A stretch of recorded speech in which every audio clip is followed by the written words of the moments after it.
Di tengah pagi yang cerah, kerumunan orang berjalan menuju sebuah gerbang besar. Bangunan megah itu berdiri kokoh, seolah menjadi pintu menuju dunia yang berbeda. Langkah demi langkah, para pendatang masuk tanpa suara. Beberapa membawa tas, sebagian hanya membawa harapan. Di antara mereka, seorang pemuda dihentikan oleh dua penjaga untuk dimintai kartu identitas.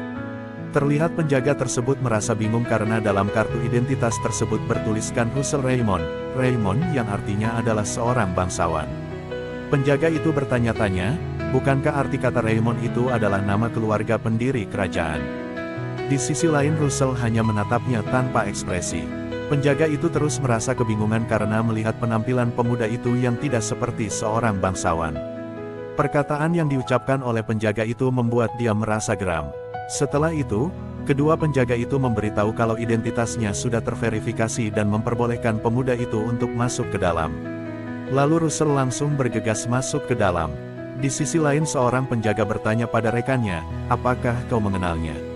Pada saat itu rekannya memberitahu kalau dia berasal dari keluarga Raymond, keluarga pendiri. Namun rekannya masih bingung karena penampilan pemuda itu sangat lusuh. Lalu penjaga itu bergumam, kurasa keluarga pendiri itu tak sepenting yang kita kira. Rekannya memberitahu kalau White Tower sedang mencari seorang tentara bayaran, dan mengira-ngira mungkin dia kesini karena itu. Lalu penjaga itu menepis ucapan yang dikeluarkan oleh rekannya itu. Di sisi lain, Russell terus berjalan dan hanya melirik kedua penjaga yang sedang membicarakannya itu, dan itu membuat pemuda itu merasa sangat kesal lalu bergumam kalau mereka berisik sekali dan menyebutnya seorang sampah. Setelah beberapa saat, seorang pemuda berdiri di tepi tebing dan melihat sebuah kota yang sangat besar. Kota itu bernama Camelot. Di dalam kota terlihat siluet kaki berjalan di tengah kerumunan dan menuju ke suatu tempat. Di sisi lain terlihat sebuah bangunan yang sangat besar dan megah. Bangunan itu bernama Magic Tower, di mana tempat seluruh penjaga kerajaan berada. Seorang pemuda menatap takjub ke arah bangunan itu. Ternyata pemuda itu adalah Russell. Ia berkata dalam hati kalau di suatu waktu ia akan berusaha keras untuk masuk ke Magic Tower itu. Pemuda itu lalu mengingat kembali masa lalunya dan memberitahu, demi mencegah kehancuran keluargaku. Setelah ayah meninggal dalam peperangan melawan kekaisaran, aku harus masuk ke Magic Tower demi mengembalikan wilayah kami. Lalu diperlihatkan seorang anak kecil dibawa oleh seseorang. Anak itu menangis sambil memanggil-manggil ibunya yang masih berada dalam kekacauan wilayahnya. Anak itu adalah Russell yang masih kecil. Setelah itu pemuda itu kembali menjelaskan, itu adalah impian yang mustahil bagiku. Aku dikeluarkan dari Raymond bahkan sebelum aku bisa mendaftar di Magic Tower. Setelah itu diperlihatkan seorang tetua yang sedang memberitahu pada anak itu kalau ia memiliki 3 mata pelajaran yang gagal, dan itu adalah pertama kalinya di akademi. Lalu menegaskan kalau, kau mungkin pintar dalam teori, tapi kau bahkan tak bisa sampai di circle kedua. Kau akan kesulitan menahan penyempitan fenomena, dan menyuruh anak itu untuk mencari jalan hidup lain saja daripada menjadi mage. Kemudian anak itu bertanya dalam hati, penyempitan fenomena. Setelah itu ia kembali menjelaskan, kalau dirinya terlahir dengan fenomena yang lemah dan tipis. Tidak hanya aku tak bisa mengeluarkan mana melebihi jumlah tertentu, tapi mengeluarkan mana tersebut pun tak bisa. Ini adalah hukuman terbesar yang bisa didapatkan seorang mage. Adegan pun kembali. Ia bersyukur karena dalam karirnya sebagai tentara bayaran ia dapat mencapai circle kedua. Dengan ekspresi yang menyiratkan kesenangan, ia tidak masalah meski begitu. Ia masih seorang mage bermutu rendah. Di sisi lain diperlihatkan seseorang keluar dari pintu, terlihat seorang pemuda dengan 2 penjagaan yang berada di sampingnya. Ia berbicara dengan lantang untuk memberitahu kepada seluruh pendaftar pekerja kalau pendaftaran pekerja sementara hari ini telah selesai, dan menyuruh untuk kembali besok. Terlihat para pendaftar itu merasa kesal karena ia menunggu selama setengah hari untuk pendaftaran ini. Di sisi lain para pendaftar lain hanya bisa menerima kenyataan itu. Russell hanya bisa duduk dan termenung dengan pernyataan itu. Di saat itu, kedua pendaftar itu sedang membicarakan tentang museum yang mencari seorang mage sementara, dan mengajak rekannya itu untuk pergi ke sana. Namun rekannya hanya menghiraukan perkataan itu lalu memberitahu kalau mereka cuma mencari orang circle 1 untuk bersih-bersih. Maka bila ke sana pasti akan membuat malu diri sendiri. Terlihat sebuah bangunan yang besar dan menjulang tinggi diselimuti sinar matahari pada sore hari. Terlihat sangat indah dan megah. Di sisi lain Russell hanya bisa menatapnya dan kagum dengan bangunan itu. Tiba-tiba ia merasa sesuatu yang aneh dalam kantong sakunya. Ia langsung memeriksa dan menemukan sebuah cincin yang seperti mata naga. Kemudian Russell memutuskan untuk pergi ke museum itu. Di sisi lain diperlihatkan sebuah museum yang sangat besar bernama Louvrium. Di dalam museum terlihat seseorang yang sedang berjalan di suatu lorong dan menjelaskan kepada para pekerja yang baru mendaftar kalau museum ini adalah museum yang paling besar di seluruh kerajaan. Kemudian ia juga memberitahu kalau akan ada bangsawan yang berkunjung minggu ini dan menyuruh para pekerja untuk membersihkan seluruh museum ini tanpa sedikit pun noda. Di sisi lain Russell hanya bisa menerima perkataan itu. Pemuda itu terus menjelaskan dan meminta tolong untuk mengatur kekuatan angin saat menggunakan wind magic untuk bersih-bersih. Ia juga menegaskan bila ada yang rusak karena kelalaian dalam penggunaan sihir, harap bisa menerima konsekuensi yang akan diberikan. Diperlihatkan sebuah vase dan sebuah catatan kuno yang nampak mengilap. Tiba-tiba Russell bergumam dalam hati kalau semua barang ini palsu. Mereka terlalu melebih-lebihkan semua ini. Russell tiba-tiba menyadari sesuatu. Ia melihat sebuah ruang dan merasa ruangan ini terlihat tidak asing baginya. Ruangan itu bernama Species Fantastical. Namun Russell terlihat bingung dengan ruangan itu. Ia mencoba untuk mengingat-ingat kembali mengenai ruangan itu. Tiba-tiba ia merasakan sedikit getaran dari dalam kantongnya. Ia merasa kebingungan dan memutuskan untuk mengeceknya, dan terlihat sebuah cincin yang menyerupai mata naga yang memancarkan sedikit kilauan kecil. Namun Russell masih bingung karena getaran itu berasal dari cincin ibunya. Kemudian Russell menatap pintu masuk ruangan itu dan mulai penasaran apa yang ada di dalam. Tiba-tiba kaki Russell bergerak dan membuka pintu ruangan itu dengan kedua tangannya. Di sisi lain ketiga orang itu terus berjalan dan tidak menyadari apa yang sedang dilakukan oleh Russell. Di saat itu Russell masuk ke ruangan itu seakan ditarik oleh benang takdir. Kemudian mereka menyadari kalau Russell tidak ada dan memanggil-manggil Russell. Di sisi lain Russell telah berada di dalam ruangan itu. Ia terkejut karena di dalam ruangan itu ada sebuah kerangka seekor naga yang sangat besar. Lalu ia menyadari kalau cincin ibunya bergetar sangat kuat. Russell mencoba memahami apa yang terjadi pada cincin ibunya itu. Pada saat itu Russell mencoba mengingat kembali waktu ia kecil karena ia merasa pernah ke ruangan ini. Di masa lalu Russell berjalan museum dengan seorang wanita. Wanita itu adalah ibu Russell. Ia bercanda dan tertawa bersama ibunya. Kemudian ia terlihat melihat sesuatu yang aneh lalu menunjukkan dan memberi tahu ibunya. Ia melihat sebuah lorong yang membuat Russell kecil penasaran. Adegan pun kembali ke saat ini. Tiba-tiba Russell terkejut karena ia merasa kalau lorong itu pasti ada hubungannya dengan kejadian ini. Kemudian Russell mencoba memasuki lorong itu dan terkejut dengan apa yang ia temukan. Ia menemukan sebuah jantung naga kuno. Kemudian ia melihat cincin yang kembali bergetar dan mulai bertanya-tanya apa hubungan antara cincin ibunya dengan jantung naga kuno itu. Russell memang merasa kalau bentuk cincin itu seperti mata naga. Kemudian ia memakai cincin itu dan bertanya-tanya kenapa cincin ini membawanya ke sini. Namun Russell sedikit terkejut karena tiba-tiba cincin itu berhenti bergetar. Pada saat itu jantung dan kerangka itu menunjukkan pergerakan, namun Russell tidak menyadari itu dan terus menatap cincin itu. Ia mengira sedang berhalusinasi, namun ia menyadari sesuatu yang aneh. Tiba-tiba cincin itu mengulurkan energi listrik dan sebuah cahaya berwarna merah yang sangat terang. Pada saat itu terdengar suara yang asing yang mengatakan bahwa jantung dan mata terlihat bertemu dan membuka mata lainnya. Terlihat sebuah pancaran cahaya berwarna kuning yang menyinari sebuah sosok naga yang terlihat besar. Naga itu menatap Russell dan mulai berkata kalau ia mumpuni untuk menjadi landasan dari mitologi yang baru. Russell terlihat sangat terkejut dan mencoba memahami apa yang sedang terjadi. Kemudian ia akan diberi kesempatan lain demi mitologi baru. Di saat ia tersadar, sebuah roda yang membuat dunia berputar telah retak dan takdir yang sudah lama dinanti telah dimulai. Tiba-tiba sebuah jendela sistem muncul dan memberitahu kalau mata Divine Dragon King sedang memeriksa informasi dunia. Jendela status dan misi bagi pemenang, Russell Raymond, telah diaktifkan. Di bawah alam kesadaran Russell, tiba-tiba terdengar suara seseorang yang sedang marah. Russell mulai bertanya-tanya suara siapa itu. Setelah itu diperlihatkan sebuah ruangan yang terlihat seperti ruang kelas. Di kelas itu nampak seorang guru berjalan ke salah satu meja siswa sambil membawa buku. Tiba-tiba seorang anak terkejut karena kepalanya dipukul sangat keras dengan sebuah buku. Kemudian dengan wajah yang masih terkejut, anak itu terlihat langsung bangun dan bertanya pada guru itu, "Ada apa?" Guru itu yang terlihat masih marah dan kesal berkata pada anak itu, "Walaupun kau pintar tapi berani tidur di kelas." Anak itu yang masih belum sadar sepenuhnya terlihat hanya bingung menatap guru itu. Tiba-tiba ia menyadari kalau itu adalah Profesor Hubert. Lalu ia berkata dalam hati, "Bukankah dia sudah meninggal?" Siswa lain pun hanya merasa bingung dengan kelakuan anak itu. Lalu anak itu mencoba melihat ke sekitarnya dan mencoba untuk memahami apa yang sedang terjadi. Anak-anak lain pun hanya menatap anak itu seolah-olah tidak terjadi hal yang serius. Di sisi lain Russell masih belum memahami semua ini. Ia mencoba meraba-raba wajahnya lalu ia terdiam sesaat. Tiba-tiba ia berteriak sangat keras, membuat anak-anak lain terkejut dan heran pada Russell. Russell menyadari bahwa dirinya telah kembali ke masa lalu. Dengan wajah yang masih terkejut, ia masih tidak menyangka kalau dirinya benar-benar kembali ke masa lalu. Lalu ia menoleh Profesor Hubert, membuat Profesor Hubert terlihat kebingungan dengan tatapan Russell.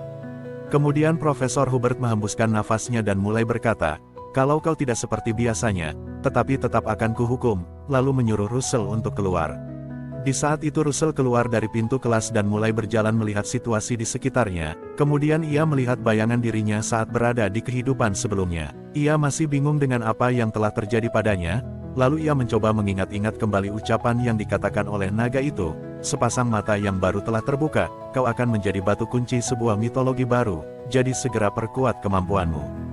Demi keberlangsungan mitologi itu, aku akan memberimu kesempatan kedua." Kemudian Russell menyadari kalau mereka dengan jelas memberinya kesempatan kedua, lalu ia menyadari kalau cincin yang ia pakai sebelumnya tiba-tiba hilang. Lalu ia mengira ibunya yang telah membantunya. Di sisi lain Profesor Hubert telah keluar dari pintu kelasnya lalu memanggil Russell dan bertanya pada Russell, tidak biasanya ia tertidur dalam kelas. Russell hanya menundukkan kepalanya dan meminta maaf pada Profesor. Kemudian Profesor Hubert meminta Russell untuk menemuinya pada jam makan siang nanti. Russell pun hanya menganggukkan kepala tanda menyetujui permintaan itu. Kemudian Profesor Hubert pergi meninggalkan Russell. Di sisi lain Russell tidak menyangka kalau ia mendapatkan masalah seperti ini, sambil menatap kepergian Profesor Hubert. Tapi ia malah menyukai masalah seperti ini. Tiba-tiba dari belakang seseorang pemuda memukul kepala Russell dengan sangat keras, itu membuat Russell hampir jatuh. Sambil melirik ke arah belakang Russell berteriak, "Bajingan macam apa ini?" Kemudian terlihat tiga sosok pemuda yang berdiri di belakang Russell mulai tertawa melihat Russell. Setelah itu salah satu dari mereka kembali meluncurkan pukulan yang kedua pada Russell. Namun ditangkap oleh temannya, lalu memberitahu pada temannya itu, kalau kita sedang diawasi oleh para profesor. Setelah itu pemuda itu mengira kalau ia sudah menyuruh Russell untuk mencatat materi untuknya, tapi ia tidak mengira kalau Russell malah sibuk tidur begitu. Di sisi lain Russell hanya menatap heran pada pemuda itu. Pemuda itu bernama Frederick, lalu Frederick mengajak Russell untuk mengikutinya ke kamar mandi, jika ia tidak ingin mati. Kemudian Frederick dan teman-temannya pergi ke kamar mandi. Di saat itu Russell hanya tertawa sambil menatap kepergian mereka, lalu ia mengingat kalau dulu pernah terjadi hal seperti ini. Tiba-tiba Russell terkejut karena ia melihat sesuatu yang ada di depannya, terlihat sebuah jendela sistem muncul di hadapannya lalu jendela sistem itu memunculkan sebuah misi. Misi itu adalah keluar dari perundungan, hadiah Lowes Great Magestone. Kemudian ia mencoba memegang jendela sistem itu, ia mengira kalau itu adalah sebuah ilusi. Di saat itu ia terkejut karena itu bukanlah sebuah ilusi. Di sisi lain sebuah suara memanggil Russell, itu membuat Russell terkejut. Suara itu berasal dari Frederick. Frederick merasa heran kenapa Russell malah bengong seperti itu, ia mengira kalau Russell ingin lari, lalu ia memberitahu kalau ia sedang ada dalam akademi, jadi kau takkan bisa lari dari sini.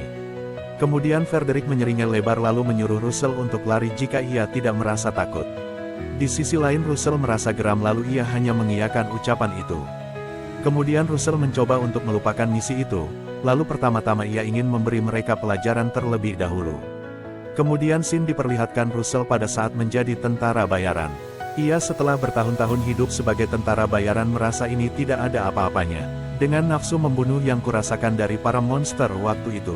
Scene pun kembali ke waktu sekarang, Russell merasa kasihan karena mereka ini berada pada level yang menggemaskan. Di sisi lain Frederick menyeringai lebar dan merasa senang karena Russell memutuskan untuk datang ke sini, lalu ia menyebutnya dengan sebutan, bajingan larva. Di saat itu Russell hanya tertawa kecil dan membalas sebutan itu dengan, kutu kasur bangsat. Kemudian temannya mengira kalau Russell akhirnya telah gila. Russell hanya menatap orang itu dengan tatapan tidak peduli. Tiba-tiba anak itu langsung melancarkan serangannya dengan sekuat tenaga. Di saat itu Russell hanya menghindar ke samping anak itu kemudian membalas pukulan itu dengan keras hingga membuat anak itu terpental ke belakang dengan sangat keras. Temannya yang berada di sampingnya tidak terima kemudian mencoba untuk memukul Russell, tapi sebelum sempat memukul Russell terlebih dahulu melancarkan pukulan itu hingga membuat anak itu juga terpental ke belakang dengan sangat keras. Di sisi lain Frederick hanya menatap teman-temannya seolah-olah tidak peduli dengan temannya itu.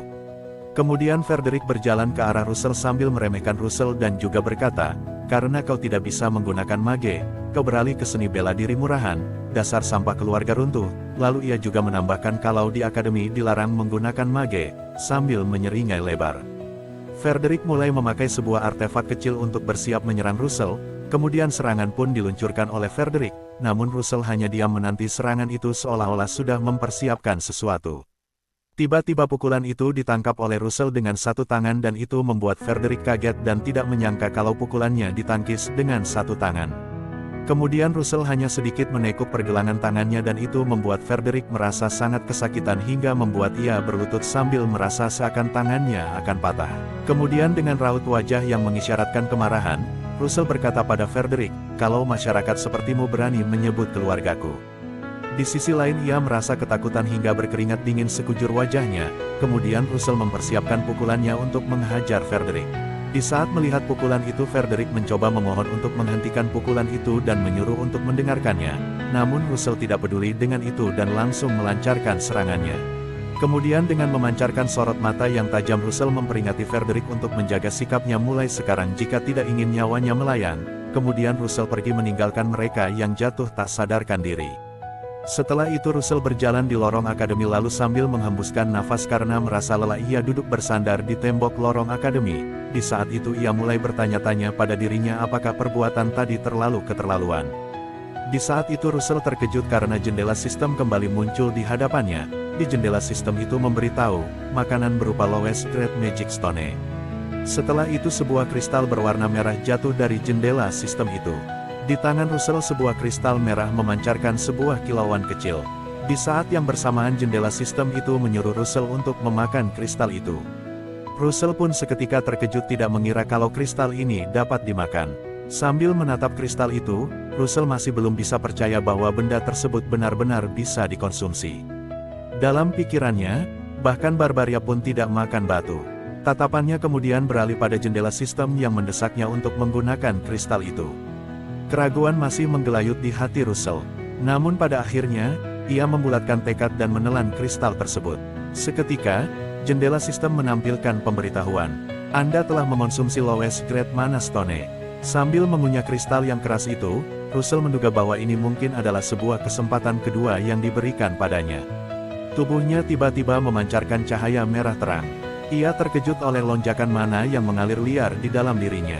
Pemberitahuan sistem kembali muncul. Anda telah mendapatkan mana yang berada dalam Mana Stone. Pada saat yang sama, cahaya merah menyilaukan terpancar dari tubuhnya. Rasa sakit luar biasa menyerang, sekujur tubuhnya dipenuhi keringat dingin. Namun Russell tetap bertahan, menggertakkan giginya saat mana dalam dirinya seakan meluap dan mengguncang seluruh tubuh. Sistem kembali muncul. Mana dalam circle mengalami peningkatan. Ia bisa merasakan mana yang tadinya mengamuk mulai terserap oleh circle-nya. Perlahan, tubuhnya mulai membaik. Ia menghela napas panjang, menyadari bahwa kondisinya sudah stabil kembali. Namun jauh di lubuk hatinya, Russell merasa sangat bahagia. Ia berhasil mengatasi penyempitan vena mana yang selama ini menyiksa tubuhnya. Dengan cara ini, ia percaya bahwa ia bisa mengubah takdir kelam yang dulu ia jalani, kehancuran keluarganya, pengusiran dari akademi, dan nasib sebagai mage bayaran kelas rendah. Kini, ia akan menulis ulang takdirnya. Setelah itu, Russell melangkah menuju ruang Profesor Hubert. Setelah beberapa saat, ia tiba di depan ruangan. Profesor menyuruhnya masuk dan duduk. Profesor memandangi Russell sejenak, lalu bertanya dengan nada serius. "Hari ini kau tampak berbeda dari biasanya.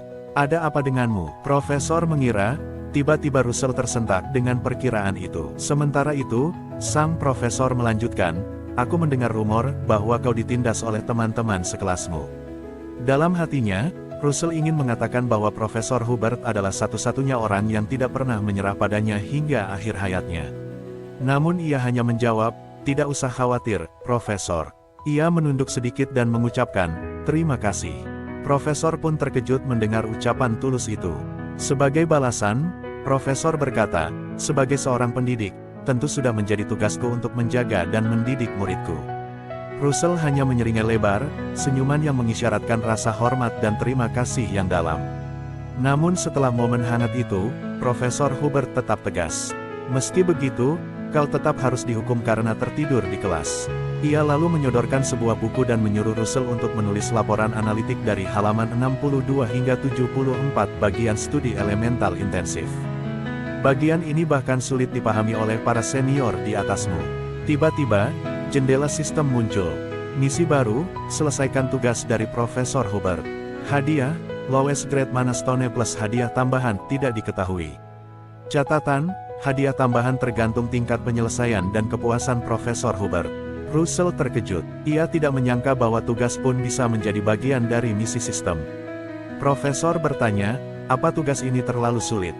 Russell menggeleng, "Tidak, Profesor." Dan sekali lagi ia mengucapkan terima kasih. Adegan berganti. Terlihat Russell menyelesaikan tugasnya dengan tekun. Meski tampak kelelahan, ia bergumam, ternyata tidak sesulit itu. Ia mengenang kehidupan sebelumnya. Karena mananya yang lemah, ia tetap berjuang keras memahami teori sihir untuk menutupi kekurangan-kekurangan itu. Bahkan saat menjadi mage bayaran, ia tidak pernah berhenti belajar. Kali ini, ia tahu, selain kekuatan, pengetahuan juga sama pentingnya. Pada keesokan harinya Russell melatih Vena Mana. Dia juga menjelaskan Vena Mana adalah jalur yang mengedarkan mana. Mana yang diserap lewat pernafasan diedarkan melalui Vena Mana dan dikumpulkan di area jantung, karena itulah ada magic yang bisa dilepaskan. Di saat yang bersamaan Russell sedang melawan monster kalajengking yang sangat ganas, kemudian Russell mengeluarkan jurus Circle Magic Fire. Ini adalah skill nomor 1 yang dimiliki Russell. Ledakan pun terjadi. Setelah itu kembali dijelaskan, dengan kata lain semakin kuat Vena Mana, semakin banyak pula mana yang dikumpulkan dan semakin cepat saat dilepaskan. Saat itu terlihat Russell sedang menahan serangan yang akan dilakukan oleh kalajengking itu, namun Russell terlihat terkejut karena kalajengking itu menyerang dengan ekornya secara tiba-tiba. Russell terlempar keras. Setelah itu Russell menjelaskan kalau Vena Mana yang dimilikinya lemah dan terlalu kurus. Pada saat yang bersamaan tubuh Russell menghantam tanah hingga membuat lubang dan retakan pada tanah itu. Di situ Russell hanya menghela nafas.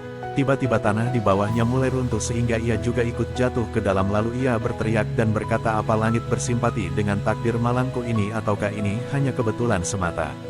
Setelah jatuh dari atas, ia kini berada di goa seperti ruangan rahasia. Ia mencoba berdiri dengan tubuhnya yang merasa sangat lemas dan penuh luka, lalu ia melihat sesuatu yang memancarkan cahaya ungu yang sangat terang. Russell mendekat. Ia melihat situs bersejarah yang tak diketahui asal-usulnya dan terlihat terdapat 2 buku grimoire tersembunyi di dalamnya. Cahaya silau menyambar pandangannya, namun ia tak gentar. Ia mengulurkan tangan dan menggenggam kedua buku itu. Buku itu bernama Overvein dan Wizard Body. Adegan diperlihatkan setelah mendapat buku itu ia berlari untuk melatih tubuh fisiknya sesuai apa yang diajarkan dalam buku itu, sambil menjelaskan kalau fungsi buku bernama Overvein itu untuk melatih tubuh fisik dan melebarkan Vena Mana. Sambil terus melatih tubuhnya, ia juga menjelaskan buku yang kedua, buku yang bernama Wizard Body itu untuk menggantikan jaringan otot tubuh dengan bagian dari Vena Mana. Dengan kata lain, semakin kuat tubuh si pengguna, semakin kuat juga Vena Mana yang dimiliki. Tingkat perubahannya tak sebesar itu saat aku memiliki tubuh orang dewasa, tetapi di tahap pertumbuhan yang sedang kulalui ini, hasilnya akan jadi lebih besar. Di saat itu, wajah Russell basah oleh keringat di sekujur wajahnya dan ia yakin kalau kali ini ia pasti akan mengatasi penyempitan Vena Mananya. Waktu sudah menunjukkan sore hari dan itu berarti malam akan segera tiba. Di situ Russell terlihat sangat lelah dan merasa tubuhnya sudah tidak kuat lagi, namun ia masih merasa kalau ini masih biasa saja. Lalu ia mengira kalau latihan hari ini seharusnya sudah selesai. Tiba-tiba jendela sistem kembali muncul dan memperlihatkan pemberitahuan kalau misi melatih Ancient Magic, Overvein, berlari 5 km. Pencapaian saat ini, 0,05 km. Hadiah, kecepatan perbaikan konstitusional yang dihasilkan dari Overvein, akan meningkat dalam jumlah tertentu. Di situ Russell tidak mengira jendela sistem tiba-tiba muncul, padahal ia merasa tadi sunyi saja. Pemberitahuan tambahan ditampilkan, terdapat pemberitahuan spesial, saat melatih, Overvein, Anda bisa mengulang misi ini 1 kali sehari. Setelah itu, pemberitahuan lain muncul, berdasarkan level, Overvein, jarak target akan berubah. Setelah itu Russell merasa terkejut karena pemberitahuan yang ia dapat terasa kebanyakan. Pada saat itu ia menerima misi itu. Kemudian ia mulai lari. Ia sudah berlari sejauh 1,45 km lalu 2,75 km. Terlihat ia sudah merasa capek dan lelah, merasa dirinya sudah tidak kuat lagi. Namun ia melihat ke jendela sistem bahwa ia sudah hampir selesai. Ia terus memaksakan tubuhnya untuk tetap berlari sekuat mungkin. Setelah beberapa saat malam pun tiba, jendela sistem kembali muncul dan memberi pemberitahuan, Anda berhasil menyelesaikan misi. Hadiah akan diberikan. Dengan keringat yang mengalir di sekujur tubuh, ia menjatuhkan diri dan terbaring di tanah karena merasa tubuhnya sudah tidak bisa jalan lagi. Lalu ia menatap ke arah jendela sistem sambil bergumam, bagaimana aku jalan ke asrama kalau begini caranya. Di balik tembok terlihat sosok pemuda yang sambil melirik Russell mengatakan, usaha yang dilakukan oleh Russell Raymond akan sia-sia saja.